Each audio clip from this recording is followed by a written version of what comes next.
Welcome to our Behavioral Health 911 event. I am Melissa Silva, the Executive Director of the Louisiana Mental Health Association. Thank you for joining us today for this important conversation. We are grateful to our community partners, especially the local governing entities that have worked with us to produce this event. LAMHA also appreciates Louisiana Department of Health Office of Behavioral Health for sponsoring today's and 9 other events across the state. We also want to thank our panel for sharing their time, expertise, and their lived experience. Over the recent years, the Louisiana Mental Health Association has worked with our partners to identify critical issues in our local communities and our state. And in response, we offer these informative discussions on behavioral health that affect both our youth and adult populations. As our state continues to work to improve programs and services for those most in need, Louisiana Mental Health Association stands tall in our efforts to educate and advocate for those same individuals.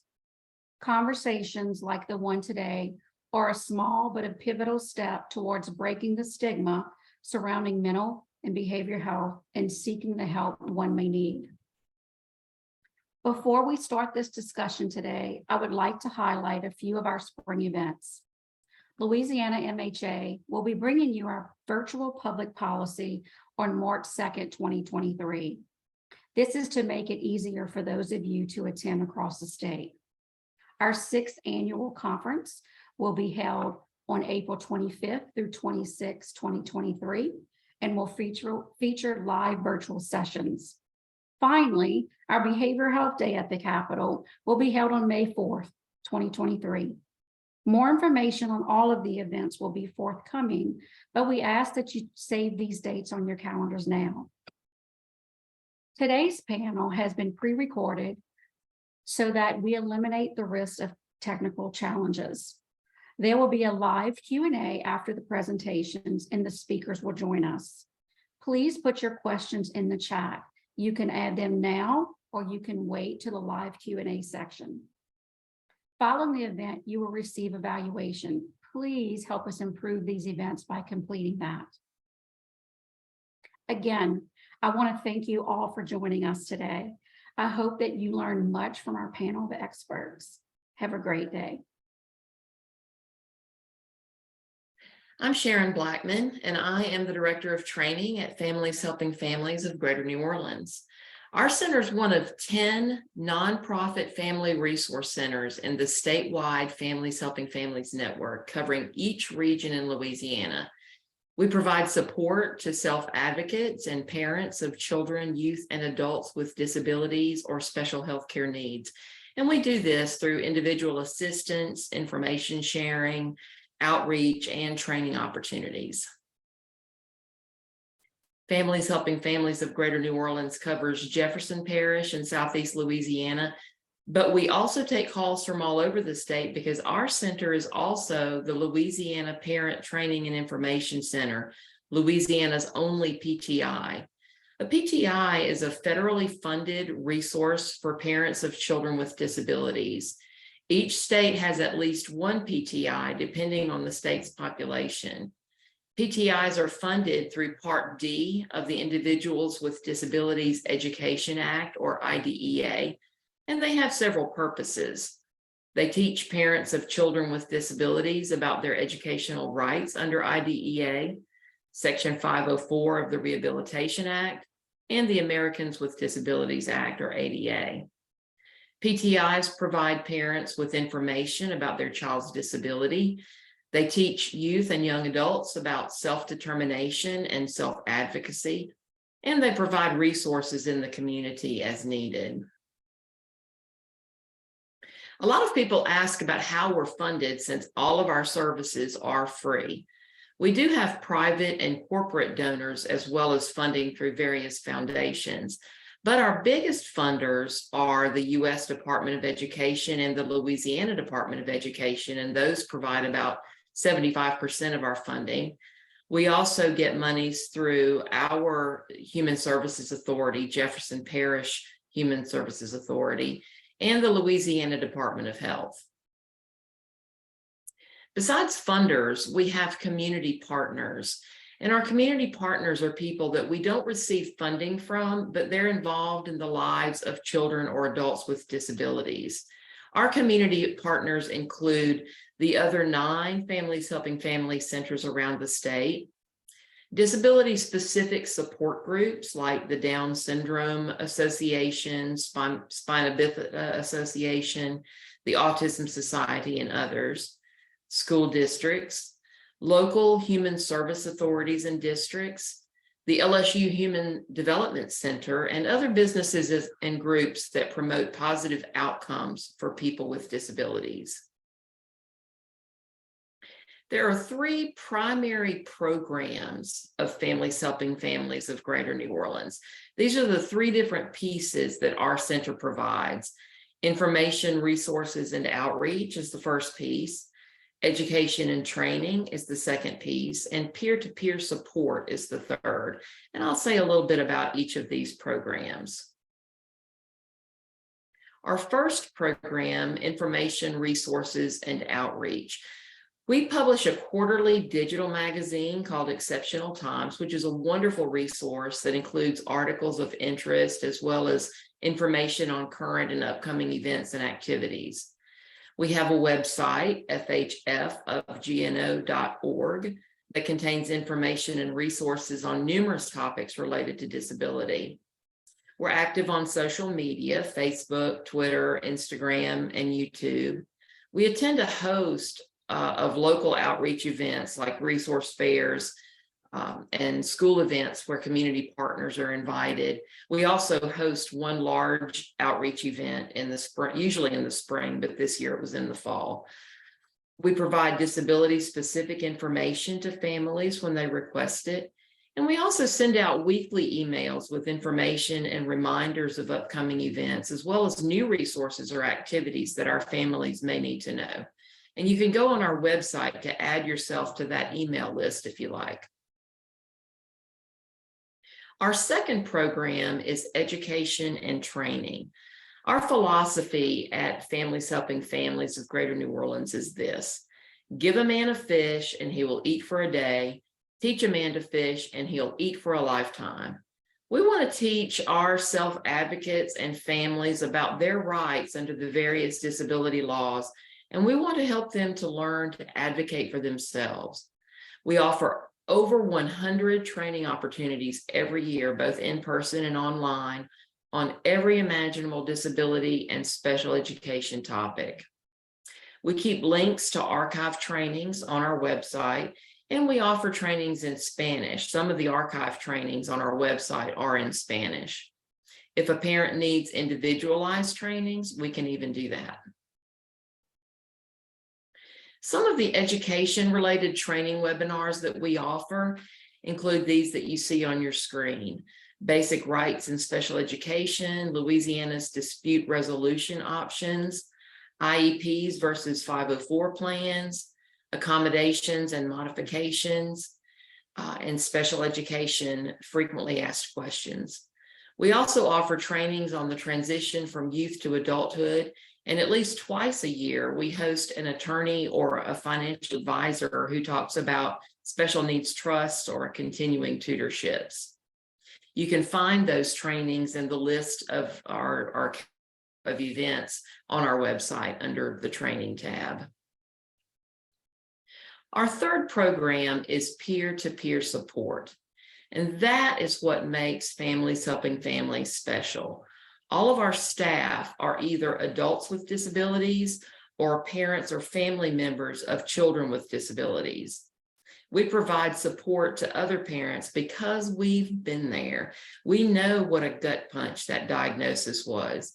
We know how hard it is to get the right supports for our kids in school. We know the difficulty of finding doctors and dentists for our young adult with a disability when they age out of pediatrics. We reach out to families by phone, in person, through social media, and we even find ourselves helping with school meetings sometimes. We help other families because we're passionate about sharing our experiences and keeping others from finding themselves in the same sinking boat that we found ourselves in at some point. We at Families Helping Families have high expectations for people with disabilities, our own children as well as others.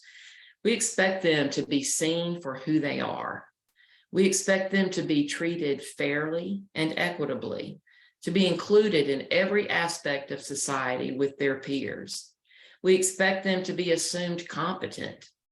And we expect them to grow up to be successful adults and contributing members of society, whatever that may look like. Please feel free to contact us, like us, and follow us on social media, and check out our website. I'll be here until the end of the presentation to answer any questions that you may have about Families Helping Families. Thanks so much for your attendance.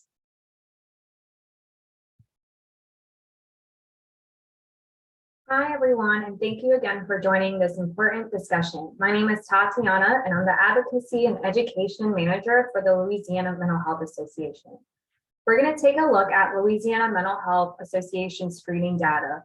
This data was made possible by Mental Health America, and it was taken during April 2022 through June 2022. During this quarter, a total of 5,035 screenings were conducted.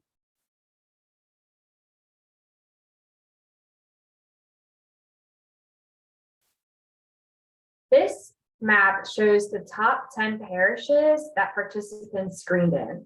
The first was East Baton Rouge Parish, followed by Orleans Parish. The third was Jefferson Parish, St. Tammany Parish, other. Sixth was Lafayette Parish, seventh, Caddo Parish, eighth is Calcasieu Parish, followed by Livingston Parish, and the last was Washita Parish. Please note that screeners self-identified with their parish. Mental Health America did not determine what parish participants were in. This graph shows the top 3 diagnoses that resulted from our screenings. The top diagnoses was severe depression. The second was positive bipolar, and the final third one was severe anxiety. Again, this graph shows the top 3 diagnoses that were reported in our screenings during this quarter. The Louisiana Mental Health Association wanted to dive deeper and take a look at the demographics of our screeners. Of those who took our screenings, 61.74% identified as being white and non-Hispanic. The second highest race was Black and or African Americans, screening at 22.96%. To the right, you will see household income. Of those who took our online screening, 28.48% reported having a household income of less than $20,000, and 51.12% reported having a household income of less than $40,000.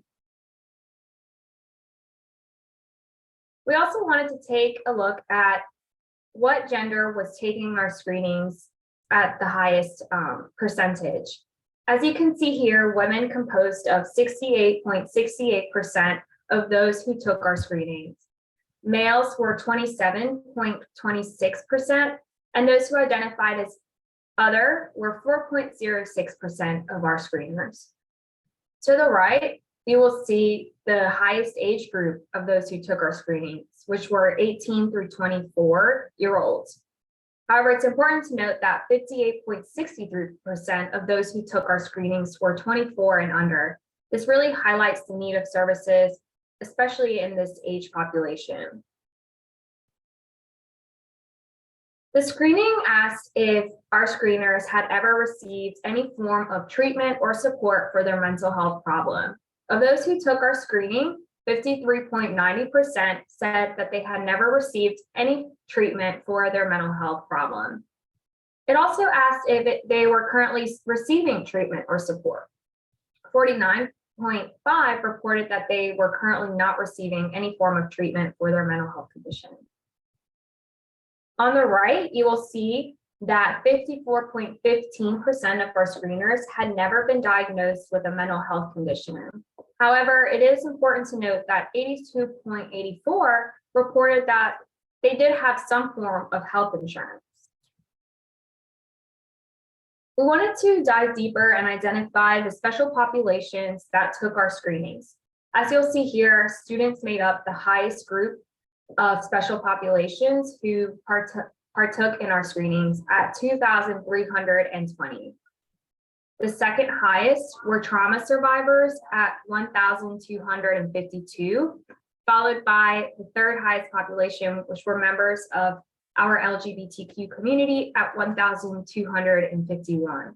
So out of our roughly over 5,000 screeners, 4,823% of them describe themselves as being a student, part of the LGBTQ community, or a trauma survivor. It's also important to take into account general health conditions when talking about mental health. We know that a lot of people who have a mental health condition also have some form of health condition. As you can see here, people who had arthritis or another form of chronic health condition were our highest screeners who identified as having a health condition, followed by people who have reproductive issues like endometriosis. And our third highest were people who have diabetes. I wanted to finish our presentation by identifying one of Louisiana Mental Health Association's key signature programs, the Fisher Project. The Fisher Project is free and is at no cost to the participant. It is a comprehensive suicide follow-up and recovery support service that lasts 6 months.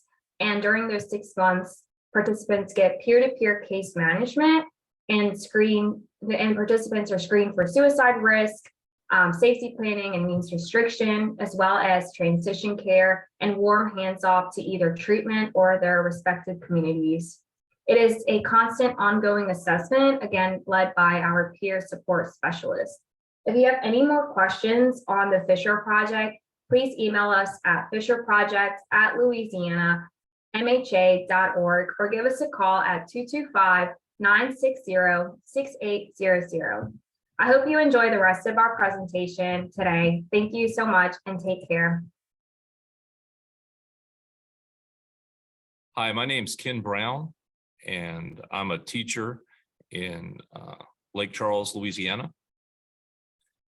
In addition to being a teacher, I'm also CEO of the Peer Initiative Teen Suicide Prevention Nonprofit. And I'm speaking to you today because I have experience both as a teacher with loss of students to suicide and as a parent.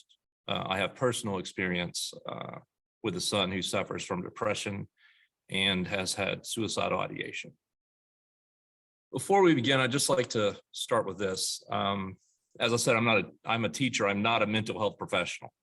And I just want to make that point. You do not have to be a mental health professional to be involved in suicide prevention and suicide awareness. To be involved in suicide prevention, really all it takes is a willingness to notice the signs, which, a lot of us have that instinct, that gut feeling that something's wrong. But it takes more than that. Once you have that gut feeling, that instinct that something's wrong, it takes a willingness to have that awkward conversation with someone that can actually save their life. And there are multiple avenues that you can go through to get free trainings that will prepare you to have those awkward conversations once you've noticed the signs, and they'll teach you how to act on them and the proper steps to take to get that person help. So I would just encourage you, as you're listening to this, if you're not currently involved in suicide prevention, I would encourage you to just take that step. If you would like more information on trainings that are offered free of charge statewide, MHA or myself would be glad to get you information on those. Suicide is the second leading cause of death for teens.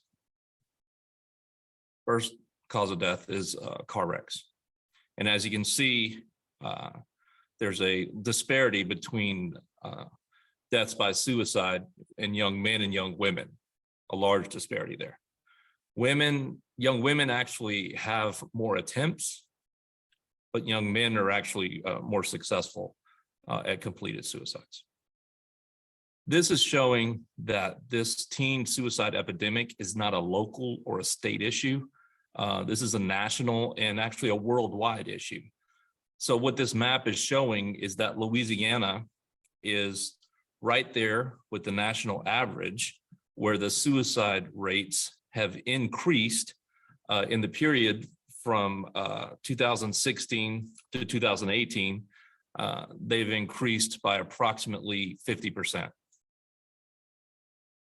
And you can see across the nation that 50% range is prevalent, and there's some places with even higher than that.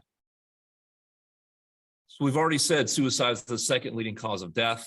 Let's go through a few other numbers like that. 1 in 5 adolescents have thoughts of suicide each day. So let's put that in terms of a teacher. So Sam Houston High School, that's the high school where I was teaching when I started my suicide prevention program, has 1,200 students. So 1 in 5, I'm not too good at math, but 1 in 5 is 20%. So if 10% of 1,200 is 120, so you can see the numbers we're talking about there, right? So it's a startling amount of number of students that are having suicidal thoughts. And so our mission is to identify those students that are having suicidal ideation and get them the help they need. And so how are we going to do that? How do we identify the students that are having the suicidal ideation? Well, again, almost every person that is having suicidal ideation gives off some signs before they attempt. And so through suicide awareness trainings and suicide prevention trainings, you can learn to spot those signs and what to do. So it's important that we train our students to recognize these signs, because they're the ones who are going to be in the closest proximity with their peers to notice them. If you look there, 1 in 5 adolescents are diagnosed with a mental illness, which can lead to suicide. And at any given time, 25% of adolescents are feeling depressed. So this is a very interesting graphic. So it shows the suicide rate from 2001 to 2011. It's fairly consistent, fairly stable. But then right around 2012, you'll see a sharp increase. And the studies show that sharp increase in suicidal ideation among teens, the reason that it had that sharp spike around 2012 is that's right around the time that smartphones started becoming available and got into the hands of teens. And there's a correlation between the two. And if you're a parent or a teacher who's around teens that are involved with social media or anything like that, then this is not surprising. There are certain groups of youth that are at a higher risk of suicide than others. And so we can have these groups on our radar, give them a little more attention and just be more aware of the signs that they may be giving off here. So we're talking about LGBTQ youth, African-American youth, autistic youth, and ADHD youth. So with LGBTQ here, we're looking, and so the rates of suicidal ideation as compared to heterosexual, it shows here that the heterosexual teens are 6%, and the lesbian, gay, and bisexual is up at 23%, and the unsure about sexuality is at 16%.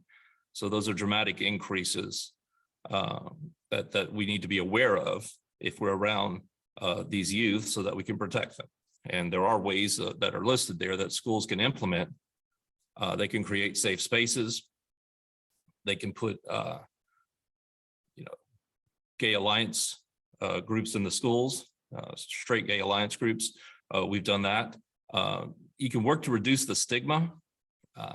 And that's general. That's not just for LGBTQ youth. That's for every population, youth, adult, is working to reduce the stigma that's associated with mental illness and with suicide. We can adjust the way we talk about it. We can adjust the way we talk to our kids about it. And we can model good behaviors there. So we can all work together to help reduce that stigma there. We can promote help-seeking behaviors. Again, that goes along with the stigma, but this could be if you're talking to your child about someone who's going to therapy, you could talk about it in a positive manner and say that, it's something that should be done and it should be encouraged. Going to therapy is just like going to the doctor for anything else. If you're talking to your child about someone who may be on some sort of mental health medication, or you've been talking to your child about being on mental health medication, again, talk about it in a positive manner, that taking medication for your mental health is no different than taking medication for your physical health. So when we start equating mental health and physical health and equating treatments for both, that's going to help reduce the stigma and promote help-seeking behaviors there. And again, all throughout, no matter what the population, we can train adults and teens to recognize these behaviors and respond to them, the suicidal ideation. So again, if you're interested in those trainings, I would encourage you to reach out to MHA, to myself or one of the other organizations that's involved here, to get more information on those trainings. And a lot of them are free of charge. Okay, so the African-American youth population, if you look here between 2008 and 2018, suicide among Black youth increased from the 5th leading cause of death to the 3rd leading cause of death. And if you look at the top left, it says the rate of suicide in Black youth under 13 years old is approximately 2 times higher compared to their white peers. Now, what's the reasoning for this?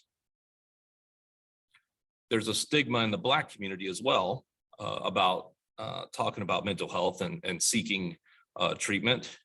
But maybe even more than that, Black youth in school are more likely to be disciplined for mental health issues than giving help for those mental health issues. So as opposed to white peers who may get therapy or go to counseling or something like that, or be referred to those things by teachers, counselors, administrators, Black youth are more likely to be seen as having a discipline problem than a mental health problem. This is a recent article that's showing the rate of suicide is 3 times higher for autistic people.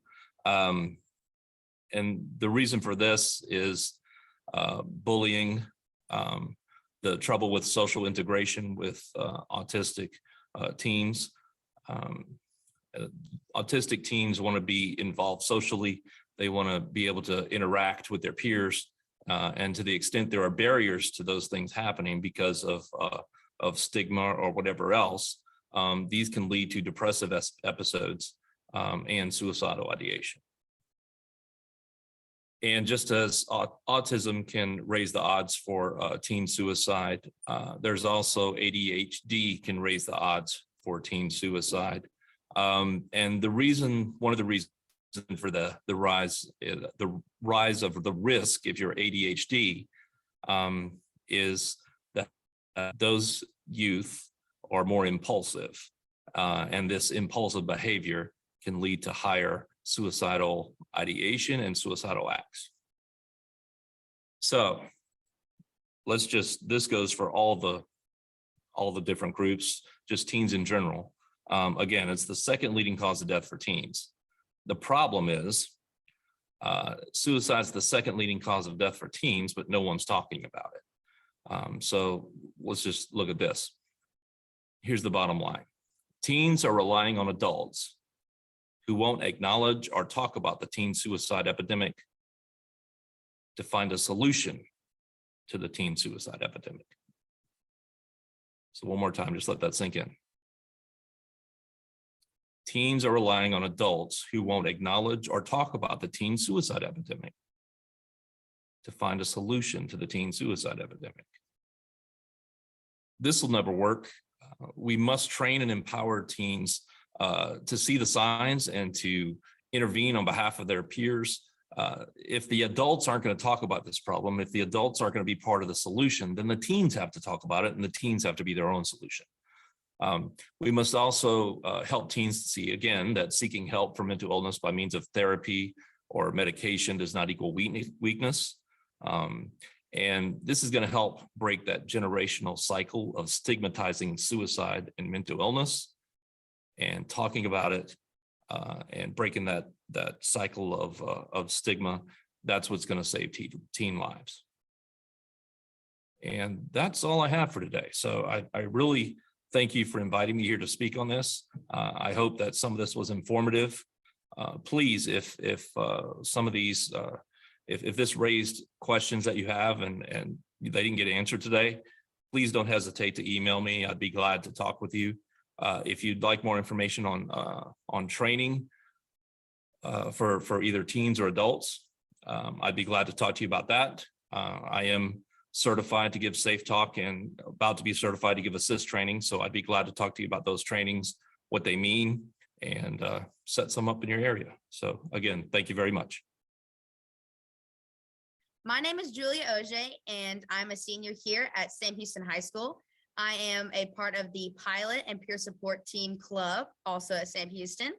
I'm also a member of the board of directors for Peer Initiative, which is a 501c3 organization designed for helping students and making suicide aware of all of the things that is happening. So what Pilot is, Pilot stands for Peer Initiative Leaders of Tomorrow, and we are a group of students for students that are after students' own hearts. We're here for anything that they may be struggling with, things like home life, addiction, suicidal thoughts, stress, anxiety, depression, all of those things.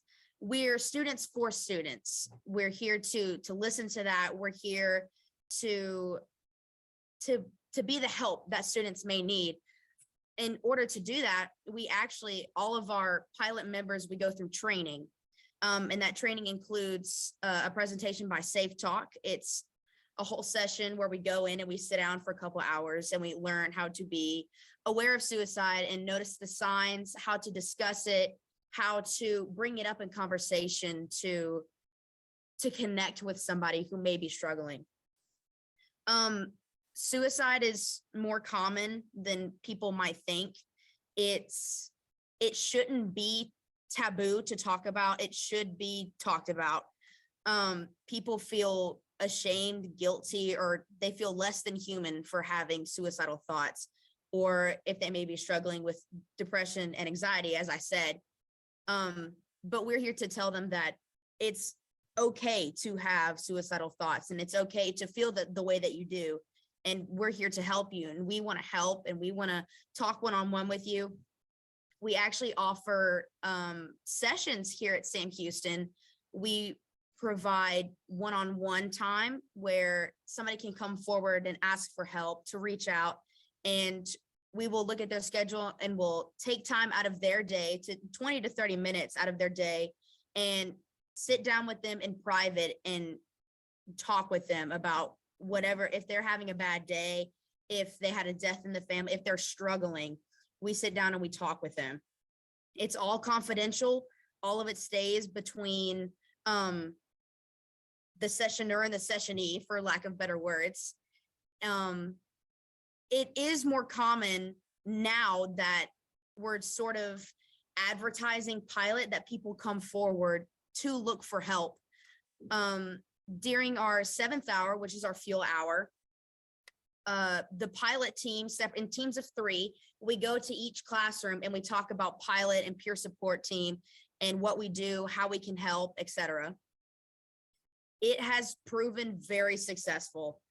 Several people have come forward asking for help. They've reached out about vape addictions, which is a very large trend now in high school. They've reached out about their home life, maybe anxiety and depression. They're struggling. So we're very, very passionate about wanting to help people. It's why Pilot's here. I have a deep desire to help my fellow peers, because everyone deserves a chance, no matter your background, no matter your race, religion, sexuality, anything like that. Everyone deserves a chance. And here at Pilot, it breaks our hearts to think that people lose hope. We want to ignite hope in them. We want to help them. And that's why we're here. We actually have a video that we made last year here at Sam Houston in collaboration with Bar Pie and Lagrange about suicide awareness, and how we model that when students are asked about how are you really, what's going on, that 9 times out of 10 they will respond to a peer, a trusted adult, a teacher, etc. So I'm going to share that now.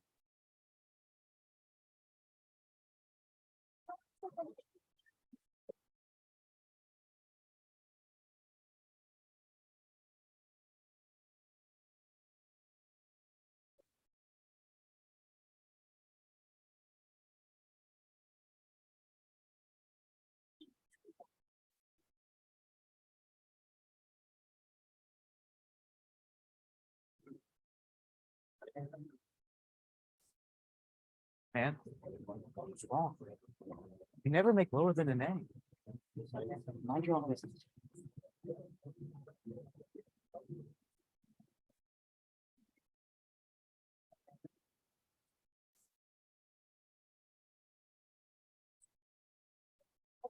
Go, let's go. Do the ground. That's a little new. Don't be pressed. Come on, guys, let's go, let's go, let's go. Push, push, push. Good job.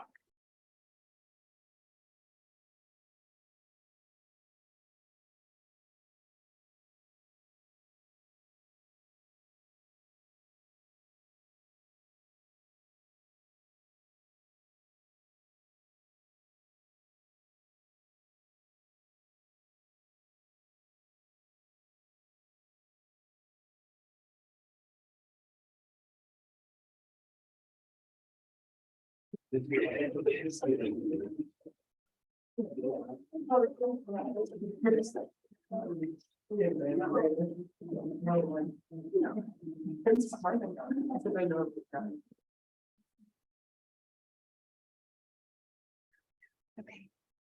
Thank you for showing me. I'm gonna take care of it. Or, you know, like this girl, so he goes to the store and he waits in a line and he goes to traffic. You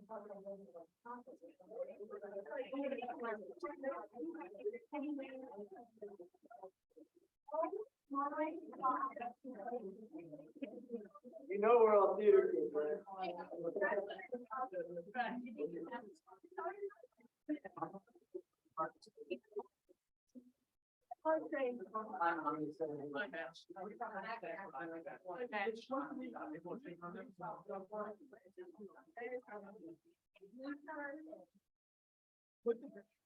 Jackson, I wanted to talk to you today.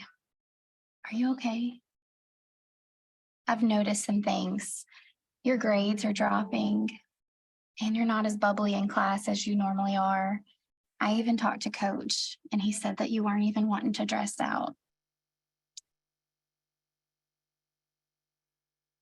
I want you to know that it's going to be okay. Emma even showed me a text message that you think that the world would be better off without you. Let me tell you something right now. The world would not be a better place, okay?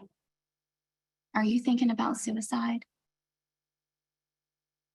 Yes. I'm going to get you some help, okay?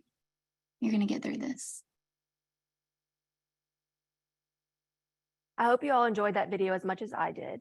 I want to give a shout out to the students at Sam Houston High, as well as the students from the theater club of Lagrange and Barb for creating that video. This video does a really good job of showing the importance of reaching out for help. And it also highlights the fact that we're never really alone. And that's such an incredible message, especially for young people. I know myself as a suicide attempt survivor, what it feels like to be alone and to feel like you're a burden, that you can't talk to anyone. But I think it's so incredible and powerful that the students came together to create such a powerful video around suicide prevention and awareness. If this video was around when I was in school, it may have encouraged me to reach out for help. And it definitely would have showed me that I was never a burden or alone. Every day in the US, 20 young people die by suicide. And it's going to take more young people like these students creating content and spreading awareness to speak up and bring down those numbers. If you or someone you know is struggling, please reach out for help. You can reach out to a parent, a teacher, a friend, a peer, a coach, or you can reach out to the National Suicide Hotline at 988. Silence will never keep you safe. I'm very grateful for all of our volunteers and students here and at other schools for making that video. I know that it will help somebody, and I know that the work that Pilot and peer support team does here at school does make a difference. I'm very grateful for all of the people who have the same passions as I do. As much as you do, I wish for a world without suicide. And now I'm going to pass the microphone to Mr. Ken Brown, who is going to talk a little bit more about what we do in suicide awareness. Thank you very much. And I'm very grateful to have this opportunity to talk about what my school does for teen suicide. My name is Dr. Rosalind Tyson. I am a registered nurse. I'm also a college professor. And now I am a very huge mental and emotional health advocate. The suicide rates have really been increasing, especially in the younger population, especially in Black youth. And it's very alarming. And so one of the things that I wanted to deep dive into is, why is this happening? Why is this happening? And what can we do to prevent it? What are the barriers to prevention? So in Louisiana, in 2019, Louisiana ranked 22nd among all states in suicides, 22nd out of all 50 states. And it was the leading cause of death, violence-related deaths in injuries in ages 10 through 14. 10 through 14. That is a very impressionable age. That is the age where they're so full of life, but it's the leading cause of death in someone who is supposed to be full of life. And so one of the things that we need to look at is research. Research, not cookie cutter research, but we need to research the trends in these Black youth and what are the risk factors. Are they the same, or do they have some added risk factors? And so research shows that not only do they have those common risk factors like depression or anxiety or other mental health related, causes and risks, but they have some additional risks. All right. Just being a Black youth, being exposed to violence, being exposed to racism. We like to think that that isn't the case, but unfortunately, there's some very covert racism. There is social unrest. There's a lot going on in the community. There was the pandemic. There was access to seeing racism and violence everywhere on the news, in their own communities, on social media. So those are some things that we really need to look at. And again, I started off talking about 2019, and I was looking at the numbers in 2019, and those numbers are really devastating. And the most devastating thing about those numbers is that my 13-year-old son, who just happens to be a Black youth, was in that number. He was 13 and he died by suicide. He didn't have any mental health diagnosis. However, he did have some trauma. And that's one key thing that we really need to hone in on, trauma. We know mental illness may be a risk factor. We know that sometimes mental illness may be undiagnosed, but we have to also think out of the box. We have to also think about that trauma in these Black youth. Bullying can be, they can develop a trauma response to that. Things going on in the home, maybe the dad left, maybe there was a sibling that may have died by gun violence, trauma at school.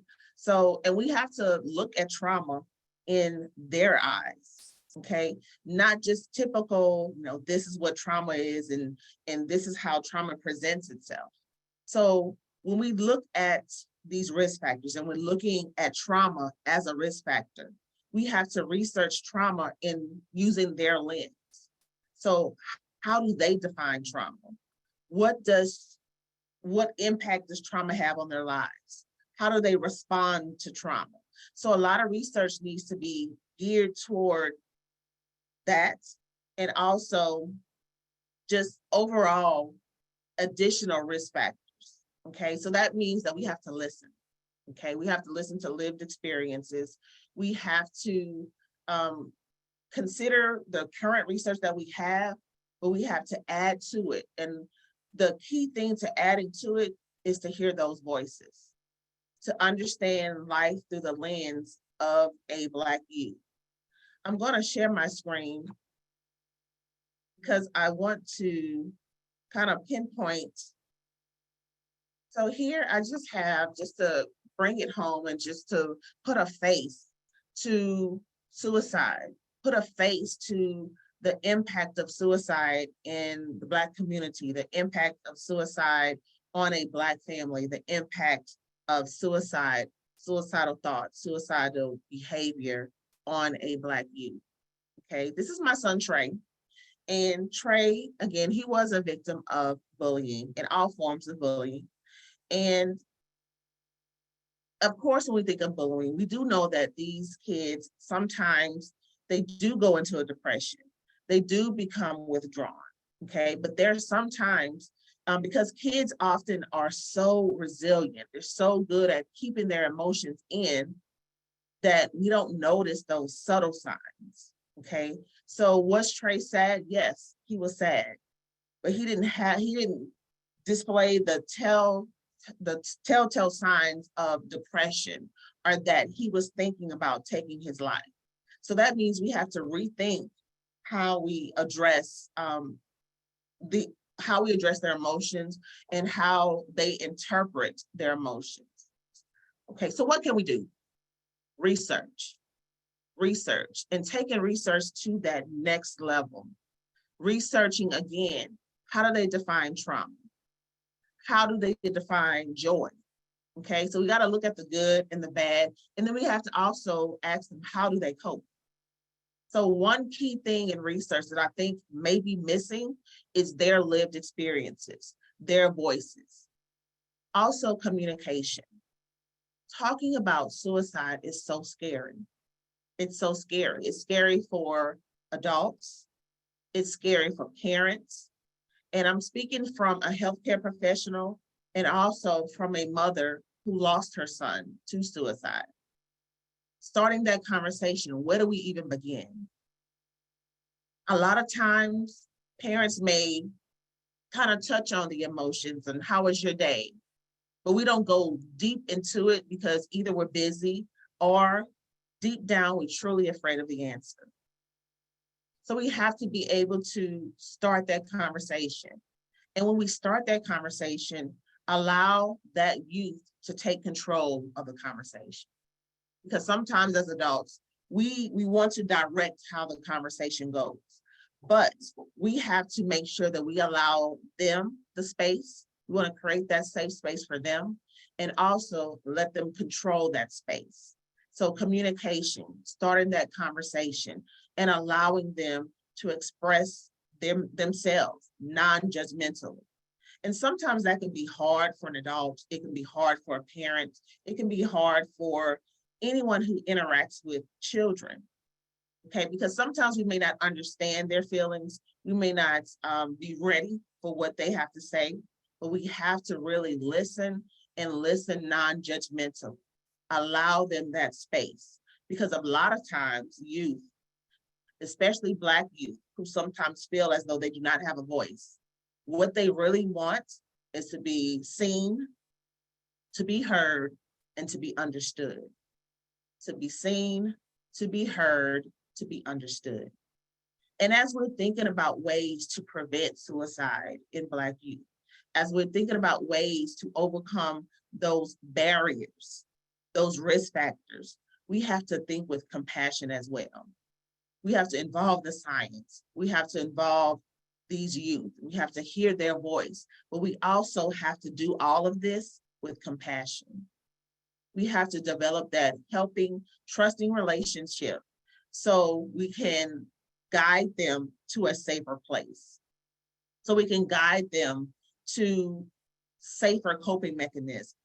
So we can hear what they're not saying. So we can hear what they're trying to say, but don't know how to. So it's going to take all of this, and it's not going to be one fix.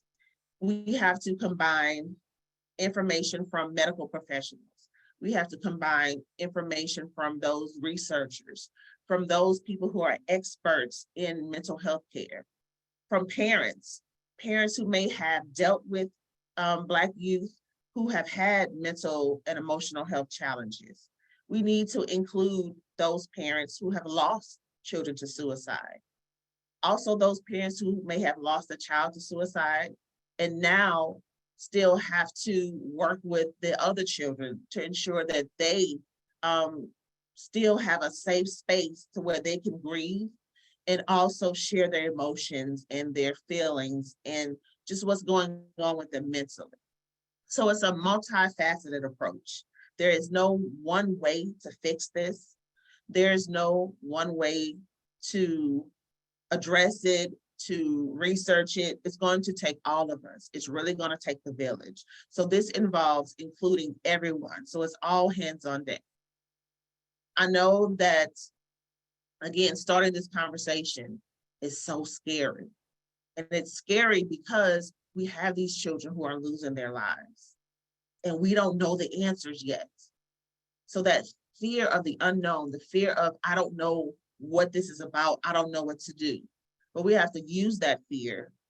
We have to use that fear to really guide our prevention. Again, through research.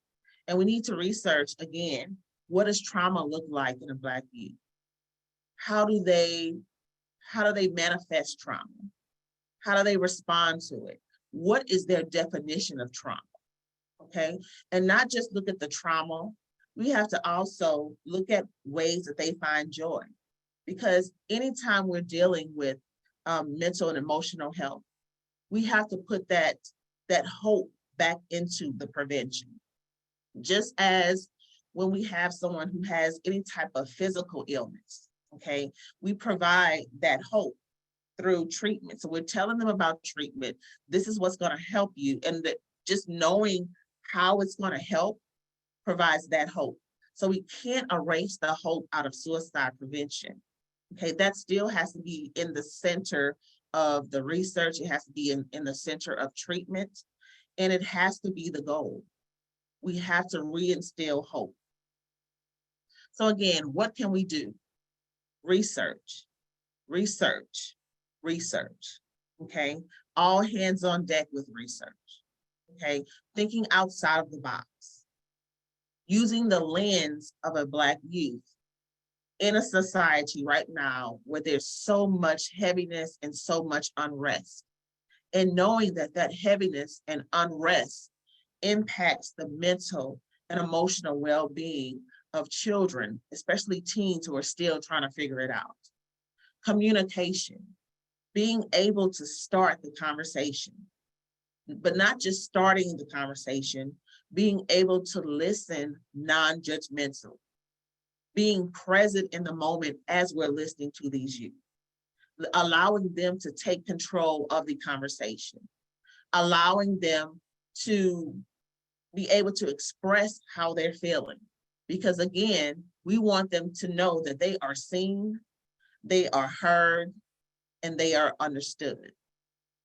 3 key things: they are seen, they are heard, they are understood.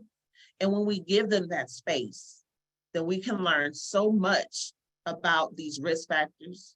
We can learn so much about ways to overcome these risk factors. And again, compassion. We have to put the compassion back into the research. We have to put compassion back into treatment. We have to put compassion back into everything involving this topic, because it's not just going to take research. It's going to take a village of people coming together to ensure that not another life, not another Black youth is making the drastic decision to take their lives. Again, my name is Dr. Rosalind Thyssen, and I'm coming to you as both a healthcare professional and also as a mother who lost her 13-year-old son to suicide.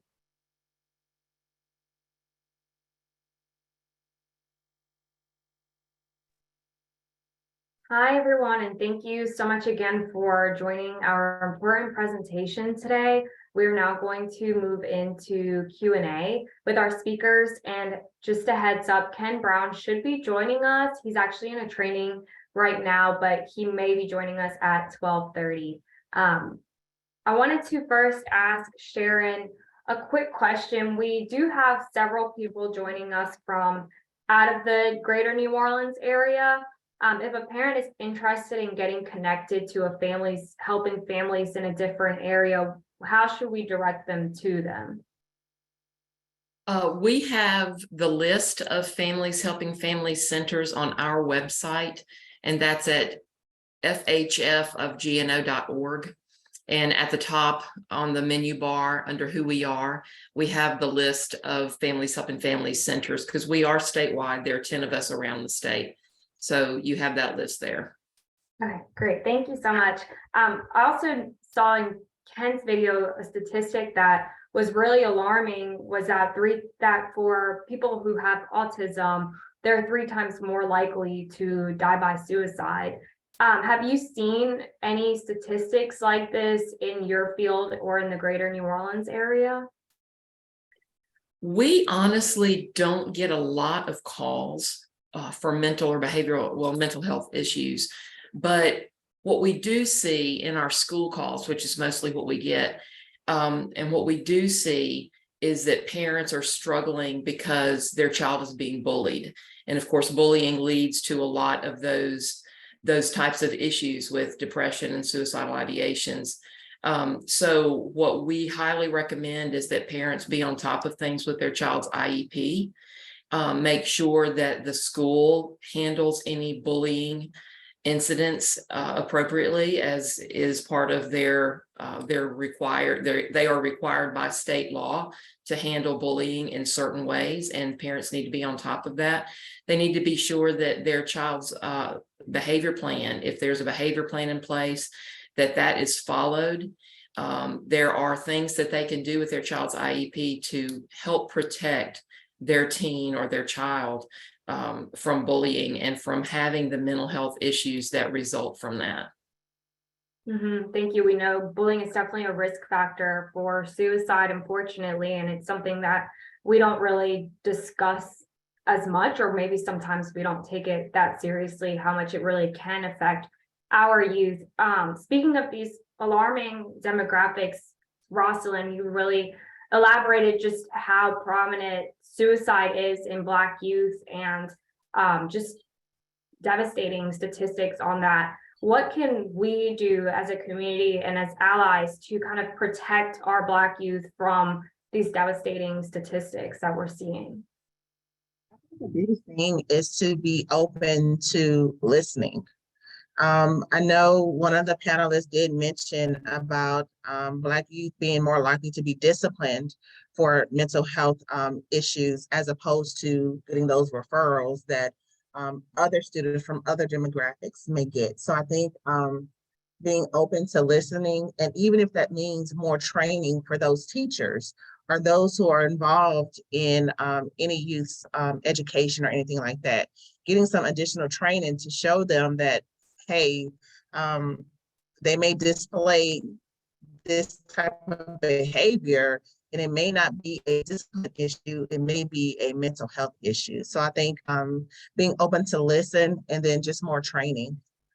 And I think that kind of goes with what you said too in your presentation about just being compassionate first before reacting, and really listening first to the person's needs. Maybe they were acting out for a certain reason that we might not really know about and what's really the reason before sending them to get disciplined. So I appreciated that in your presentation as well. Something else that was interesting that kind of caught my eye was the rising suicide rates when as Ken was saying, in 2012, when the smartphones started coming in. And if y'all are parents or you've seen, how do you think social media or having a phone has affected our youth's mental health? And this is for both of y'all, if both want to answer or just one. Social media is so fast. It's really hard as a parent to keep up with like the social media trends. And then they have, I think one big thing is the stories, something that only lasts 24 hours. So by the time a parent is on there, even a parent who is really vigilant about monitoring, those stories are up there and they're gone, but it's up there long enough for a youth to see it. And it's so fast, it's so hard to control. And it can be a positive thing, but it can shed so much darkness to youth, especially those youth who are at that stage to where they're trying to be accepted, not necessarily fit in, but just be accepted. And it's so quick and easy for people to share positive things, but it's so easy to share such negativity as well. Definitely. Sharon, do you have anything else to add for that, or was what she said? No, I was just sitting here thinking it certainly hasn't helped, has it? It has not helped any of our mental health, and that's adults as well as teens. It's got to be even worse for teens than it is for adults. Yes, and it looks like Ken is joining us now. We'll wait for him to get connected. Hi, Ken, how are you? Hey, how's it going? No, it's going well, thank you. We were just talking a little bit about like how social media has played a role in mental health, and I really brought up that statistic that you brought in 2012, just the spike. Is this something that you're still seeing as a teacher in the classroom? Yeah, so the tough thing about it is before 2012 or whenever, when kids left school, they might leave whatever problems they were having behind if they were getting bullied or going through certain situations. But now they don't leave it behind. It plagues them 24/7. So yeah, it's definitely coming into play. And again, this is for anyone, but what are some ways that parents or adults or mentors to these kids can kind of start talking about mental health in a way that introduces this topic early before it gets kind of too late to talk about it? Yeah, and so one of the parents that lost a student to suicide that works with our group, she's gone on television and different media outlets and said, this is a talk that every parent needs to have with their kid, just like you would have the talk about drugs and drinking, sex, anything else, that you need to add suicide to that talk. And we need to make it as commonplace as those other talks. And if we get to that point where the parents are comfortable talking about it with their kids, and then that's gonna break that generational stigma that exists there. That's how we break that. Just starting those conversations. How do we start those conversations? That goes back to trainings. Y'all offer trainings at MHA. AFSP offers some trainings. My group offers trainings, and they're not all involved. Some of them can be as simple as 45 minutes. Just to give you some ideas and examples of how to start those conversations. So I think that might be the best way to go about it, is to start having trainings like that in churches and with coaches or whatever. There needs to be an umbrella of coverage everywhere the kids will be. So whoever's involved with kids should have those types of trainings. Yeah, I 100% agree. And like you said, teens really are relying on adults to speak up, but we're just not seeing that. So I appreciate the program that you've started to train the kids to speak up when they see something happening to a student that's kind of has some signs that something isn't right. If someone is interested in kind of learning more about maybe starting a pilot program in their school, how do they get in touch with you about that? Yeah, so they can go to our website and I'll give my information as well. So if y'all are gonna have a follow-up after this, I'll let you put it in an email blast out to people or whatever. But yeah, I'll be happy to share our contact information, our website and things like that, so we can get in touch. And I'm in a training right now. It's a 5-day training. It's pretty intense, but one thing that hit me as it was saying, I knew I was coming on here, but there was a statistic that said, who would people turn to for help if they were having thoughts of suicide? And the number one answers to that, they weren't professional or clinicians or anything like that. It was family, coach, clergyman, friend, caring person. So that just showed a need for everybody to have some sort of training and awareness, because it can be one of the most helpless feelings in the world to notice the signs and then not know what to do, or have someone come to you and then not know what to do. So yeah, I'll just emphasize that. I think I said that in my talk earlier, but these trainings are for everybody, and anybody can step up and get involved. Definitely, I 100% agree with you. And Dr. Rosalind Tyson, I wanted you to kind of share a little bit, if you want to, a little about your foundation and ways that people can support and uplift it. So we started the Trey Tyson Have a Heart Foundation. It's a foundation that we started. It was myself and my 4 remaining kids after the death of my son, Trey. Like I said, Trey was a victim of bullying. His name is Trey. It's hard spelled backwards. So that's why I have my heart glasses. And we just truly believe that if people really just had a heart, that would be like the foundation to end bullying, and also the foundation to try to prevent as many suicides as we can. So we do a lot of bullying and suicide awareness and prevention. And our focus is on youth. So a lot of the programs we do youth panels, and it's youth-led panels. So we give youth the mic and they organize events. We just recently had a bullying and suicide awareness runway show where we got 70 models who are kids from the community. So this gave them the opportunity to be on the runway, to be seen and to be heard. We also partner with various community organizations and businesses who also support mental health and resources for families and youth. So they were there as resources at the event. So we brought entertainment, and we also brought those resources. And in between each designer, we had designers from all over the US. In between each designer, we had a mental health moment. So it wasn't just the name. It wasn't just a catchy name. We really wanted to make an impact. So we wanted to bring the youth together. We knew that if we had the youth there, then their parents and their families would be coming there to see them. And while you're here, we're going to give you some information. We're going to show you the resources, because a lot of times people just don't realize that there are resources available. So we had the resources there, and while we have you here and we're looking at how beautiful these kids are, we want them to stay beautiful, to stay here. So listen to these mental health awareness moments. And so that's a lot of what we do. It's geared towards youth and family, and we try to get the youth to lead these events and these talks and these panels. So we are on social media, because that's what the youth are. We are on Facebook and Instagram. It's TreyTyson.haveaheart. And then we have a website as well. It's ihaveaheart.org. And we were very intentional about the name of that website. So for you to even go on the website, you have to declare and type in that you have a heart.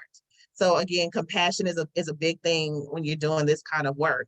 So our website is ihaveaheart.org, and just gives more information about Trey and his legacy of love, his life, and also why we started the foundation and what our hope is. And our hope is to let every youth that we come across know that tomorrow gets better.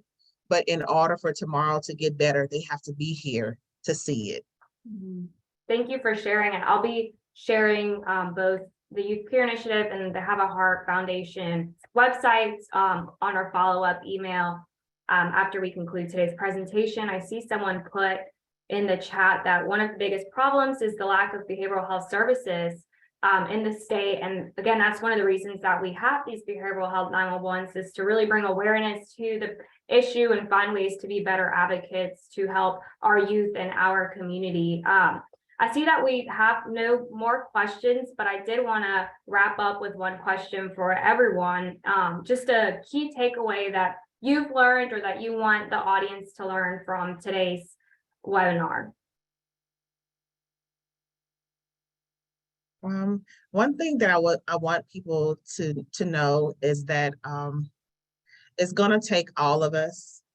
It's gonna take every person in the community. And like Mr. Brown said, you don't have to be a healthcare professional to make a difference, because they're not coming to us as healthcare professionals first.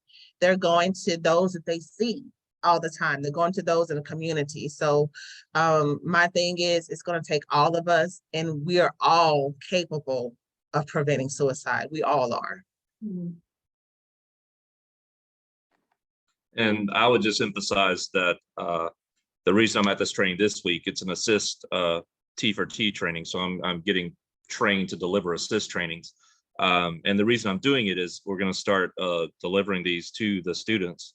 And normally, I've asked here with the trainers that are delivering this, has anyone ever, given one of these to just students? And nobody has, and nobody knows of anybody that has.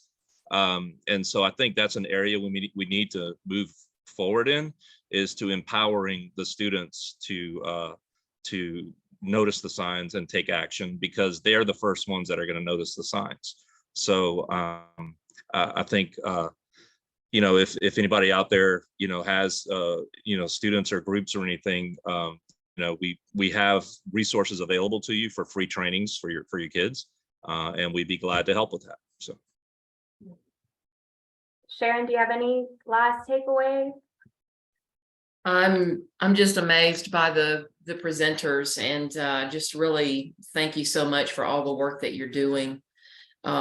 Keep families helping families in mind. If you want to add more of a disability angle to your trainings and things, please keep us in mind. We're here. Of course, there are centers all around the state, but thank you so much for all that you're doing to help our kids.